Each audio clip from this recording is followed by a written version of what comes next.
بسم اللہ الرحمن الرحیم۔ السلام علیکم ناظرین، آج کی ویڈیو میں ہم حضرت فاطمہ رضی اللہ تعالی عنہ کی زندگی کے کچھ واقعات بیان کرتے ہیں۔ بیان کیا جاتا ہے کہ حضرت فاطمہ رضی اللہ تعالی عنہ کے پاس ایک بوڑھی عورت آئی اور اس نے آپ رضی اللہ تعالی عنہ سے کہا کہ اے فاطمہ، میں 3 دن سے بھوکی ہوں، مجھے کچھ کھانے کو دے دو۔ جب حضرت فاطمہ رضی اللہ تعالی عنہ نے اس کی بات سنی تو فرمایا کہ آپ 3 دن سے بھوکی ہیں اور میں نے پورے 1 ہفتے سے روٹی کی شکل نہیں دیکھی ہے۔ ابھی کہیں سے جو آئے ہیں میں ان کو پیس کر آپ کو روٹی بنا دیتی ہوں۔ چنانچہ حضرت فاطمہ رضی اللہ تعالی عنہ نے ان جو کو چکی میں پیسا اور اس کی روٹی بنا کر اس بوڑھی عورت کو کھلا دی۔ جب آپ نے روٹی اس بوڑھی عورت کو دی تو اس بوڑھی عورت نے آپ رضی اللہ تعالی عنہ سے کہا کہ آپ بھی تو کچھ کھائیے، اس روٹی میں سے آپ کا حصہ بھی ہے۔ تو حضرت فاطمہ رضی اللہ تعالی عنہ فرمانے لگیں کہ جو چیز صدقہ کر دی جائے اس میں سے کوئی حصہ نہیں ہوتا۔ تو ناظرین، یہ تھی حضرت فاطمہ رضی اللہ تعالی عنہ کی سخاوت اور بڑا پن۔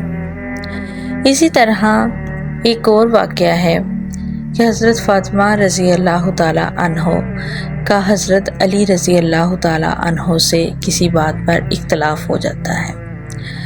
بیان کیا جاتا ہے کہ ایک مرتبہ حضرت سیدنا علی مرتضیٰ رضی اللہ تعالی عنہ اور حضرت سیدہ فاطمہ الزہرا رضی اللہ تعالی عنہ کے مابین کچھ ناراضگی ہو گئی۔ حضرت سیدہ فاطمہ الزہرا رضی اللہ تعالی عنہ نے کہا، اللہ کی قسم، میں آپ رضی اللہ تعالی عنہ کی شکایت رسول اللہ صلی اللہ علیہ وآلہ وسلم سے کروں گی۔ پھر آپ رضی اللہ تعالی عنہ حضور نبی کریم صلی اللہ علیہ وآلہ وسلم کے پاس تشریف لائیں اور حضرت سیدنا علی مرتضیٰ رضی اللہ تعالی عنہ بھی ان کے پیچھے خاموشی سے آ گئے اور ایک جگہ چھپ کر کھڑے ہو گئے تاکہ دونوں کی گفتگو سن سکیں۔ حضرت سیدہ فاطمہ الزہرا رضی اللہ تعالی عنہ نے جب حضرت سیدنا علی مرتضیٰ رضی اللہ تعالی عنہ کی شکایت کی تو حضور نبی کریم صلی اللہ علیہ وآلہ وسلم نے فرمایا، فاطمہ، میری بات غور سے سنو۔ وہ کون سے میاں بیوی ہیں جن کے درمیان اختلاف رائے پیدا نہیں ہوتا، اور وہ کون سا شوہر ہے جس کی بیوی اس کی خواہش پوری نہ کرے اور وہ خاموش رہے۔ حضرت سیدنا علی مرتضیٰ رضی اللہ تعالی عنہ اسی وقت خاموشی سے سن رہے تھے اور آپ رضی اللہ تعالی عنہ فرماتے ہیں، میں نے اس کے بعد ارادہ کر لیا کہ آئندہ کوئی بھی ایسا کام نہیں کروں گا جو خاتون جنت کے مزاج کے خلاف ہو۔ ایک اور واقعہ بیان کیا جاتا ہے کہ حضور نبی کریم صلی اللہ علیہ وآلہ وسلم ایک دن حضرت سیدہ فاطمہ الزہرا رضی اللہ تعالی عنہ سے ملنے ان کے گھر گئے تو حضرت سیدنا علی مرتضیٰ رضی اللہ تعالی عنہ کو موجود نہ پایا۔ حضور نبی کریم صلی اللہ علیہ وآلہ وسلم نے حضرت سیدنا علی مرتضیٰ رضی اللہ تعالی عنہ کے متعلق دریافت کیا تو حضرت سیدہ فاطمہ الزہرا رضی اللہ تعالی عنہ نے بتایا کہ ان کے اور حضرت سیدنا علی مرتضیٰ رضی اللہ تعالی عنہ کے مابین کچھ جھگڑا ہو گیا تھا، جس پر وہ غصہ میں چلے گئے۔ حضور نبی کریم صلی اللہ علیہ وآلہ وسلم نے ایک شخص کو حضرت سیدنا علی مرتضیٰ رضی اللہ تعالی عنہ کی تلاش میں بھیجا۔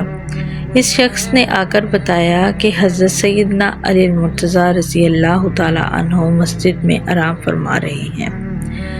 حضور نبی کریم صلی اللہ علیہ وآلہ وسلم خود اس جگہ تشریف لے گئے اور اس وقت حضرت سیدنا علی مرتضیٰ رضی اللہ تعالی عنہ کے پہلو سے چادر ہٹ گئی تھی اور جسم مبارک پر مٹی لگی ہوئی تھی۔ حضور نبی کریم صلی اللہ علیہ وآلہ وسلم ان کے پہلو سے مٹی صاف کرتے جاتے اور فرماتے جاتے تھے، اے ابو تراب اٹھو، اے ابو دراب اٹھو۔ پھر حضور نبی کریم صلی اللہ علیہ وآلہ وسلم حضرت سیدنا علی مرتضیٰ رضی اللہ تعالیٰ عنہ کو گھر لائے اور دونوں میاں بیوی کے مابین صلح کر۔ ناظرین، ان واقعات سے یہ بات ثابت ہوتی ہے کہ آپ رضی اللہ تعالیٰ عنہ کا صبر بے مثال تھا اور آپ نے بہت ہی سادہ اور پیاری زندگی بسر کی۔ اللہ تعالیٰ ہم سب کو نبی کریم صلی اللہ علیہ وآلہ وسلم اور حضرت فاطمہ رضی اللہ تعالیٰ عنہ کے نقش قدم پر چلنے کی توفیق عطا فرمائے، آمین یا رب العالمین۔